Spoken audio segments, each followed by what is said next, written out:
let's start the meeting. Good. So that you can get to the events. Any changes, agenda review and disposition, any changes to the agenda? No, nothing to add or take away. Okay, great. Privilege of the floor. Okay, great. Approval of minutes. So moved. Okay, Bill would like to make a motion to approve the minutes from May 18th, seconded by Bernie. All those in favor?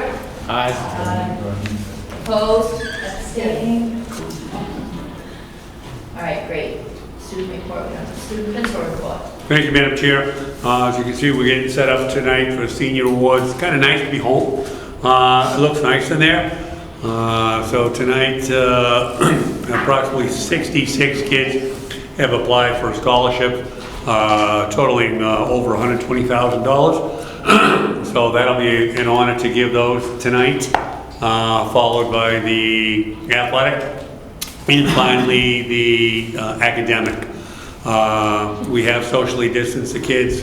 They'll be sitting on the chairs in front, and the parents will sit by groups in the bleachers.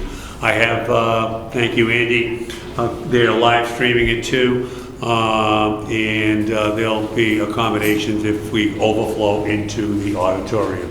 I don't think we will though. Seniors finished their last final today. Underclass tomorrow. I did send home a pen alert letting people know about transportation because we're on the delayed opening. We start at 9:45, keep the kids here till 2:30. Last day for students is June 7th. Makeup is June 8th, and the teachers are doing the teacher days with me, working on curriculum through Kylie Cap on 9, 10, and 11. Last two teacher days are the 14th and the 15th. Other than that, Madam Chair, we're all looking forward to graduation. I'm not a weatherman, but it looks like it could cooperate. It's supposed to be nice on Saturday. We may get rain on Friday. If we do, I'm going to be honest to you, I'm going to wing it on Saturday because I won't have a place to practice with them. I'll bring them inside to the gym, into the auditorium, but I won't be able to do the band and the whole bit. And hopefully they pay attention to me, and on Saturday we get a go. Todd Austin did a remarkable job again. He met today with all the workers and the police. They have quite the plan worked out to get people in and out of here. And many people have been calling if they do need handicap accessibility. We've encouraged them to call Todd to make arrangements so they know what to do when Saturday comes with us real quick. I do start right at 9. We are taking pictures on the stage with the chairman of the school board and the graduate. And the kids will wear a mask down to their seat. They'll take it off. They'll put it back on when they come up to the stage and take it off when they go across. Other than that, Madam Chair, we are good to go. Thank you. You're welcome. Any questions for Principal Parsons? We will not be masks on stage. That's something that we had decided to do. So that's something we're moving forward with because we won't have close contact for sustained time. And do you have dress code? Oh, yes, I'm sorry. Madam Chair, Kyler and I, she did a great job with myself and Kylie Cap, but it's been an ongoing issue. Thanks for reminding me. It's been an ongoing issue, the wonderful dress code. To be perfectly honest, I've been a little lenient this year due to the fact I really don't want kids getting detentions on that. So toddies, phones, I haven't brought down the law on them on that, but welcome when they come next year, they'll find a new tune. But the dress code has changed. I don't think we've done this dress code in about maybe 8 years, last time we did. And they, if you want to refresh, they collaborated with you guys. We had like a little ad hoc committee. Well, one of the issues that is out there, and Kyler will help me along with this, is what the kids are buying, the availability of what's in there, and what came up is shorts. In our dress code, it's very simple. It says short shorts are not allowed. Anything 4 inches above the knee. The other issue that came up with those crop shirts or whatever they call them, because we don't allow midriffs. So it's an ongoing issue that Mr. Parsons struggles with alone. because many people don't feel comfortable calling kids out on it, but they know Mr. Parsons has no problem doing that. So I have coded a number of kids. It's upsetting, I understand that. Then I met with a group of them and asked them if they could propose what's new and adventurous out there. So Kyla came, and she was most helpful to me. And the kids gave me a request that I'm bringing to you. Dear school board members, we are writing to you to address a certain part of the dress code. In the handbook, it states shorts or skirts that are more than 4 inches above the top of the knee would be considered breaking the dress code. We would like to propose athletic shorts with an inseam of 3-3.5 inches. I don't use rulers either. Minimum to be allowed. Right now, the focus is on the length of the legs instead of the length of the clothing, which can be unfair depending on the girl's height. I concur. We believe that to make the dress code fair for all heights, the measurement should be the clothing itself, not how far away it is from the knee. The dress code has been completely revised in 8 years, and times have changed since then. The shorts that are being sold to teenage girls today are not within the dress code, and all our options would be considered breaking it. Since girls are not able to find shorts that are appropriate for the dress code, we have to wear pants on hot days, which is uncomfortable. Boys can wear shorts that they would normally wear because the shorts that are available to them are within the dress code. For girls, we don't have that option, and that is what we are trying to change. Also, the shorts we are proposing are allowed in gym class and after-school activities. Since they are appropriate in gym class, we don't see the problem with wearing them in other classes. We are just focusing on athletic shorts because we understand how other types of shorts, such as jeans, could cause many issues. Thank you for your time, and we hope you consider our proposal. They gave me the 3-inch dress, which is very appropriate. Then they gave me the inappropriate one. Oh, I won't look at those. So, that is coming from the principal, needing approval from this illustrious board, and I think it has the support of the superintendent. Well, I think it makes sense to not go by the length of the girl's leg instead of go by the short, or the 3.5 inches or 3 inches. So it's the regular Nike athletic shorts that they can wear. It's not the ones that are almost like, you know, the 1 inch that are substantially shorter, which we talked to the group about. They're not going around with rulers measuring them. It's just gonna, you know, just that if they can wear the athletic shorts that fit under that and they, you know, fit under those rules, then that's fine. I think it's something I do support it. Any questions? Maureen? I have a question. I think those shorts are great. I think that's a good idea, the athletic shorts. One issue that we may need to tweak is that the shorts, there are athletic shorts that don't have that connected piece on the side. So there are athletic shorts So that is listed under the inappropriate ones. Okay. Yes. All right. So we had talked about the Lululemon shorts that are too short, and they're a running type of short that has an open side. So this is more of the athletic shorts, and we can try it, and then I'm sure we'll have to tweak it. But Dr. Kylie Cap is helping with that too, as having another female administrator address it. So they're a little more comfortable. Can I make a clean motion that we allow a 3.5 inch inseam for any individual wishing to wear athletic shorts, and we just take off girls, boys across the board and just make that uniform? Yep. It doesn't say in the dress code. No, I just want to make sure that we're all thinking the same thing. It doesn't, it just says short Yeah. shorts. Yeah, anything over 3.5 inches. Seconded? Well, no, I have Okay, a question, okay. Does this affect the dress length? Because that's sort of in the dress code together.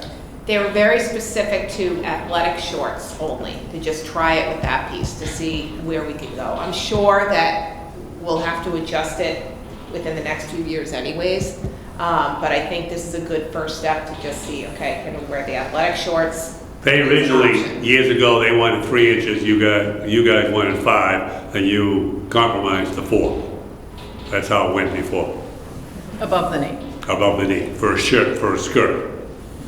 So it was by the length of the leg, not the Correct. skirt.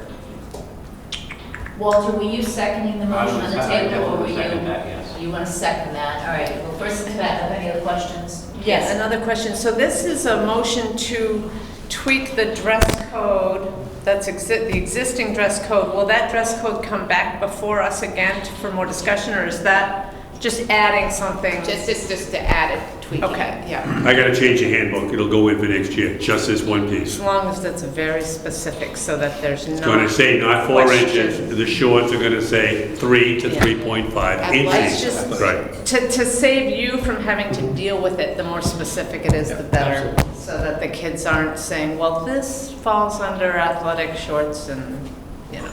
So just a suggestion. Great, so a Thank you. motion's on the floor, and seconded by Walter. All those in favor? Aye. Opposed or abstaining? Okay. Great, thank you.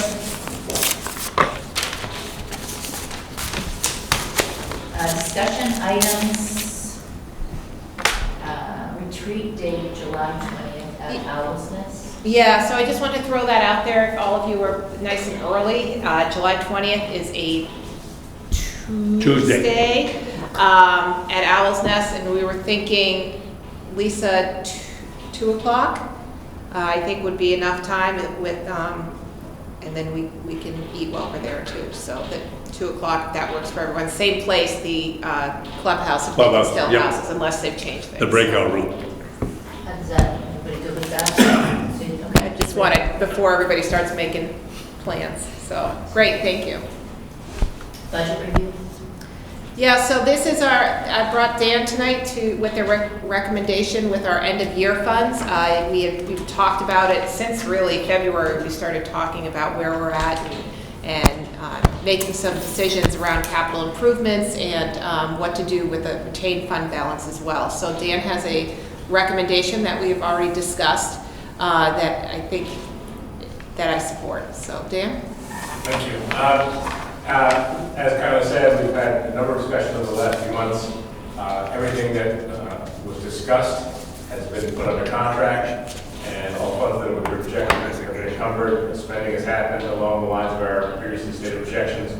So what I say to you this afternoon is that if no other additional commitments were made, I'm projecting a net unreserved fund balance of $258,919.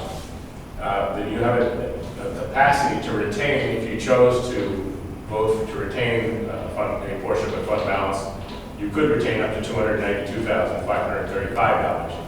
And so if you were of the mindset to retain a portion or the maximum amount you could of your unreserved fund balance at year end, by retaining that fund balance moving forward, it would be available for next year in terms of for emergency expenditure or commit as a revenue the following year.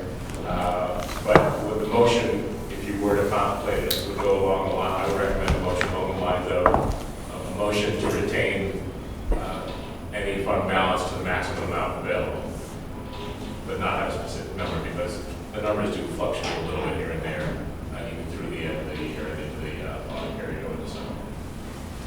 I'll make that motion. Okay.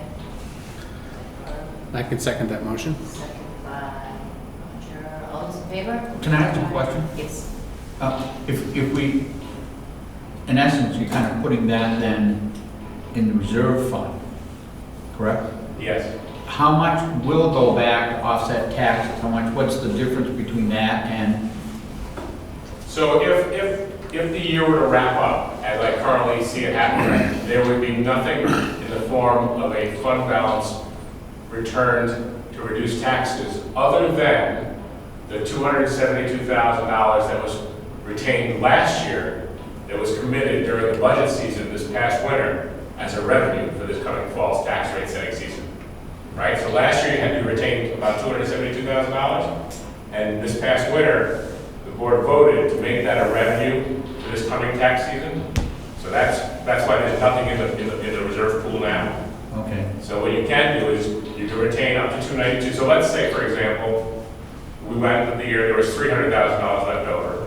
You retain the $292 based on this motion, and an additional $8,000.